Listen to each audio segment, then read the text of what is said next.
सत श्री अकाल। आशा करता हूँ हमारे सभी मित्र सकुशल होंगे और अपने घर पर होंगे। मित्रों, आज हम बात करेंगे एक तरफ जहाँ देश में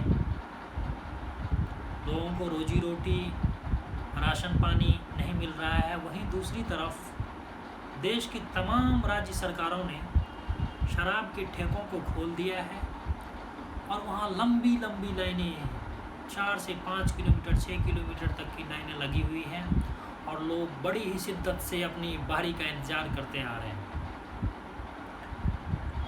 और यह सब तब हो रहा है जब राज्य की लगभग तमाम सरकारों ने 10% से लेकर 75% तक का एक्स्ट्रा टैक्स वसूल कर रहा है शराब के दामों पर। इसमें कुछ राज्य हैं जैसे आंध्र प्रदेश 75% प्राइस पर हाइक कर दिया है। 70% कोरोना टैक्स के नाम पे दिल्ली सरकार ले रही है। तेलंगाना 16%, कर्नाटका 11% और हरियाणा 2 रुपये से लेके 50 रुपये तक ले रहा है 1 लीटर पर। उसी तरह से उत्तर प्रदेश 5 रुपये से 400 रुपये ले रहा है पर बोतल। उसी तरीके से तमिलनाडु 15% ले रहा है और राजस्थान 10% और वेस्ट बंगाल यानी पश्चिम बंगाल 30% तक हाइक कर दिया है। इसके बावजूद इतनी बड़ी बड़ी लाइनें लगी हुई हैं और इन सब के पीछे सरकार का सीधा सीधा कहना ये है कि राज्य की अर्थव्यवस्था जो है डवाडोल हो गया है और हमारे शराबी बेवड़े ही ऐसे हैं जो कि राज्य की अर्थव्यवस्था को मजबूती प्रदान करेंगे।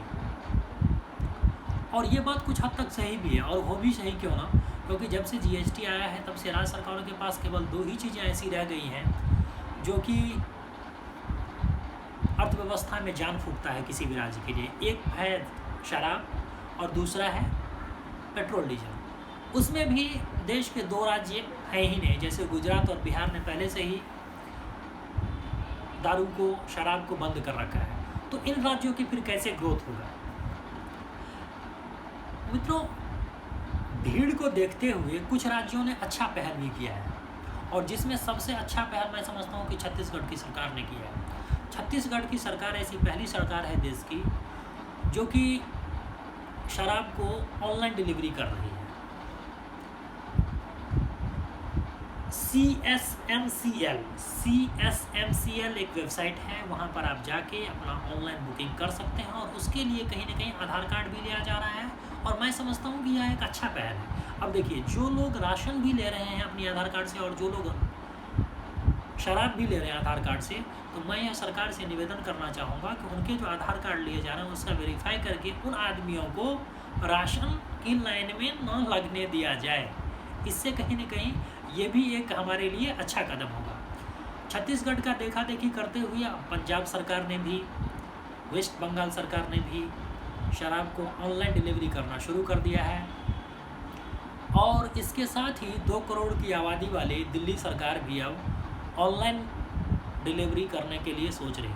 मित्रों, अब सोचने वाली बात यह है कि जब देश में भुखमरी जैसी स्थिति हो, नौकरी रोजी रोटी किसी के पास ना हो, तो जितनी शिद्दत के साथ देश की सरकारें दारू पर टैक्स बढ़ा रही है, जितनी शिद्दत के साथ राज्य की सरकारें ऑनलाइन डिलीवरी तक दे रही है शराब की, यानी शराबी बनो, शराब पियो, इसका कहने के प्रमोशन कर रही है, उतनी शिद्दत से अगर राज्य की विकास के लिए अगर कोई भी सरकार अगर ध्यान देता तो मैं समझता हूँ कि ज़रूर हमारा देश विकासशील देश से विकसित देश एक दिन बन जाता।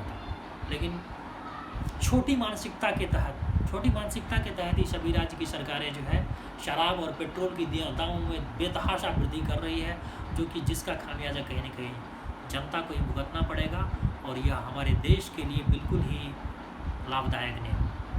इसलिए मैं सभी राज्य सरकारों से यह निवेदन करूंगा कि शराब के साथ साथ अन्य चीज़ों पर भी ध्यान दिया जाए। जैसे कि चीन से कई सारी कंपनियां ऐसी हैं जो चीन से निकलना चाहती है, उनके लिए राज्य की सरकारें व्यवस्था करें जिसकी दूरदृष्टि होगी।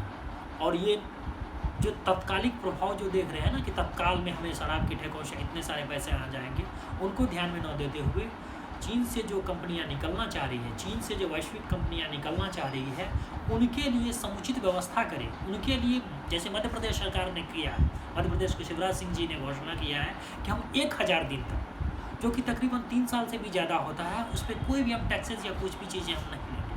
तो ऐसे कंपनियों को कुछ प्रलोभन देना चाहिए ताकि वो हर एक राज्य में, चाहे वो बिहार हो, बंगाल हो, असम हो या कोई भी देश के राज्य हो, वो आके यहाँ बसे और यहाँ की जनता को, भारतीय नागरिकों को रोजी रोटी मिले।